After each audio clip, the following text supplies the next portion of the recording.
Kay and David Parsons, a little house in the suburbs is the perfect place to plant some roots and raise a family. They were so excited to just settle down and finally and just be happy and just make new friends. But getting too close to the folks next door can be downright deadly. This affair had grown into such a mean monster. It really just doesn't get any more evil than this.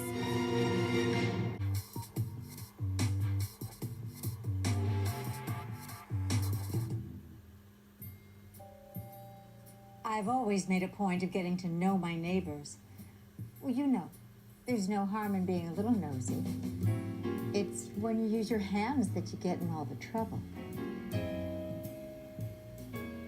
When Kay and David Parsons moved to a quiet Georgia suburb, their friendly neighbors waste no time showing them some southern hospitality. But it doesn't take much to unleash the pent-up passions that simmer in the suburbs. And someone will learn the hard way that a secret affair is a dead-end street. Dirt bikes, just going bowling. She was really in love with David, and David was in love with her. David called his girlfriend, Kay.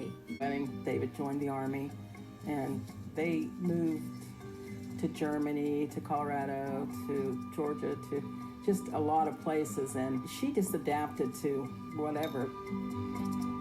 Decided to settle down and plant some roots.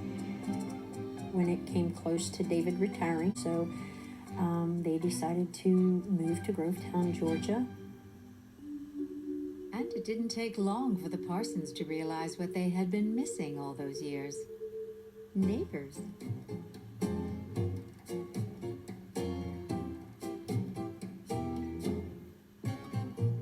Parsons moved right in next to the Sears family. They were a married couple right about the same age, and they naturally formed a friendship. Ah, neighbors. Someone to lend a cup of sugar, take in the mail, and keep an eye on things while you're away. And even when you're not. The Sears family in 2005. It is only a matter of time before things reach a boiling point. This affair that Dave Parsons and Becky Sears are having didn't affect just two people. That is, until the wife finds out. Do you know what he's up to? And when the claws come out, the fur is gonna fly. David denied the affair, but the text messages kept coming in, and Kay just couldn't deny it at that point. David might think he can lie until he's blue in the face, but things are about to get red hot. And the news threatens to destroy two marriages. It's spouses lying to spouses, it's friends lying to each other. It's about as despicable as it gets. But Becky asked him several times, let's run away together. And David is saying, no, no, no, no, hold the horses. My family's very important to me. David may want to reconsider his open door policy. A little discretion can go a long way. David and Becky were getting pretty sloppy at this point. And it's only a matter of time before this lusty affair turns into a dangerous liaison.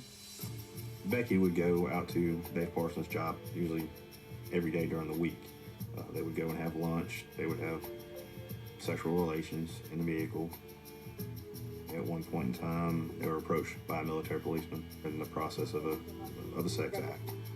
That's when things got really real for David. He said, we're being too brazen. We're doing this the wrong way. We're going to get caught. And I think that's what really scared him. So 7 months after the start of the affair, David decides it's time to make a final break from the not-so-innocent girl next door. David said, we've got to end this. David did not want Kay to find out. David Parsons definitely took notice. The only thing a girl likes more than the attention of her husband is the attention of his friends. Becky's husband drove a truck. He was gone long days, long hours, and she was craving some attention.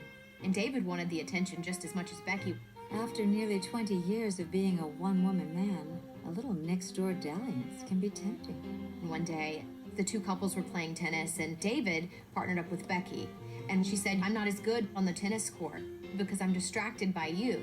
So a flirtation began. It was really only a matter of time before one of them was going to have a moment of weakness.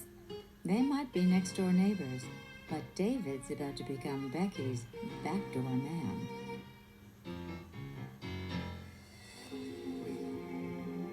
At one point, they were in one of the houses by themselves, and something just sparked. There was some kind of chemistry, and a physical relationship began. School sweethearts decide they are in it for the long haul. Kay was in love with David, and I think David still was in love with Kay. They've got new wedding bands because they wanted to just start over. But for David and Becky, keeping their distance is easier said than done. Despite the trouble they were putting their families through, David and Becky were still communicating. The physical relationship may have ended, and everything may have blown up in their faces, but they were still seeing one another and talking.